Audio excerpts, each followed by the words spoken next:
Souvent, quand nous lisons la Bible, nous n'avons qu'à l'esprit Goliath et Goliath seul. Savez-vous que Goliath a des frères ou des cousins directs, même ADN, génotype et le phénotype porteur de presque même allèle? Goliath fait partie d'une race, la race des Anakim. Les Anakim viennent des Anunnaki. Anunnaki en sumérien veut dire ceux qui du ciel sont sur la terre venus. Ils se sont mariés avec des êtres humains pour donner les 5 races. 5 races. Les Réphaïm.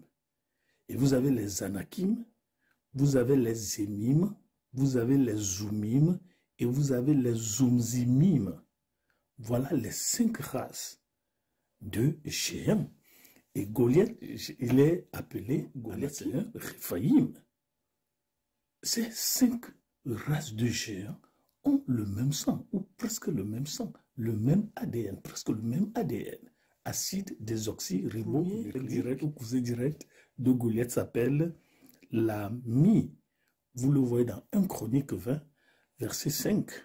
1 Chronique 20, verset 5. Vous voyez le premier frère, ou cousin direct de Goliath. Ou cousin direct de Goliath, c'est Ishi-Benob. Vous le voyez dans 2 Samuel 21. Le troisième frère de Goliath, il s'appelle Saph. Vous le voyez dans 2 Samuel 21, verset 18. Quatrième frère de Goliath, vous le voyez dans 2 Samuel 21, verset 19. Frère de Goliath, vous le voyez dans 2 Samuel 21, verset 20. Alors, où sont-ils partis? C'était les gens-là qui habitaient Canaan avant l'arrivée des Canaanites, c'est-à-dire notre grand-père. C'est notre grand-père ascendant qui a effacé presque la race des Anunnaki, ceux qui du ciel sont venus peupler la terre. Vous avez compris? Au revoir.